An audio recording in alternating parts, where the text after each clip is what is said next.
Hey guys, welcome to the video today. In today's video, I'm going to show you the Dremel EZ Lock System, and I'm going to show you how to install the Dremel EZ402 Mandrel and the Dremel EZ456 cutoff wheel and the Dremel EZ413 sanding disc. And before you ever use your Dremel tool, make sure that you've read through the operating and safety instructions and understand them completely. It will tell you everything you need to know on how to use your Dremel tool both safely and properly. And always make sure that you're wearing proper safety equipment. Okay, so to get started, the first thing we need to do is make sure the Dremel tool is both off and unplugged.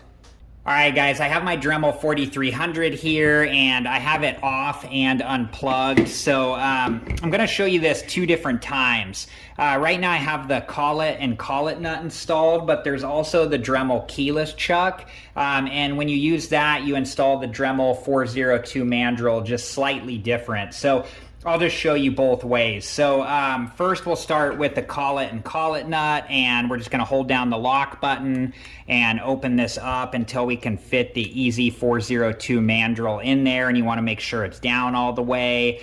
And then you tighten it up as much as you can by hand. And then we're going to use the wrench tool to get it all the way tight, like that. Alright guys, so the EZ402 Mandrel, the brown part on it pulls down, and then you're going to, I'm going to use the EZ456 cutoff wheel. So you pull down on the brown part of the EZ402 Mandrel, and then you match up, you can see there's a specific shape there cut out.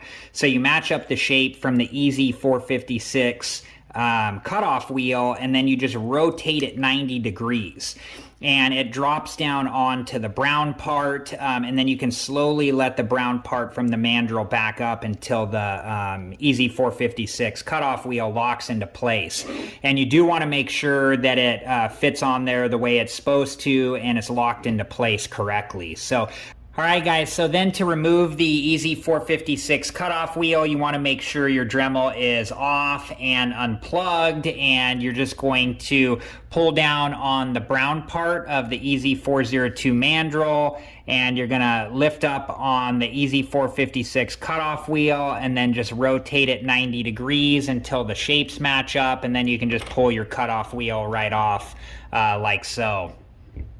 Alright guys, so with the keyless chuck, the way you do this is we need to open this up so we can fit the EZ402 Mandrel in here, and you put it down all the way, but then you have to back it out a little bit because you see that blue part on the bottom of the mandrel. If you go down all the way, the brown part here won't be able to retract enough to get your accessory installed on the mandrel. So you do just have to just pull it back up just a little bit until you see that blue part flush with the top of the keyless chuck. And then we're going to, let me make sure that's good. There we go.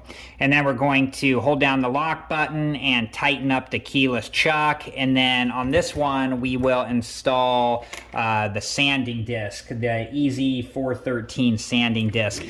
Alright guys, so we just want to pull down on the brown part of the mandrel, and then you're going to take the back of the sanding disc and you're going to match up the shape from the back of the sanding disc with the mandrel, and once you have it on there, you just rotate 90 degrees, and then you let the brown part from the mandrel back up until it locks into place, and you just want to make sure it's locked into place like so.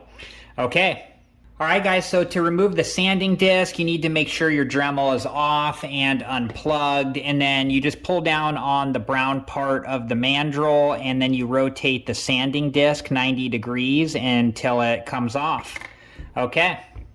Alright guys, well that was it. That was the EZ Lock System from Dremel. I hope you guys liked this video. I hope it helped you out. Thank you so much for watching. Please like, subscribe, and comment, and I hope to see you guys in the next video. Have a good one.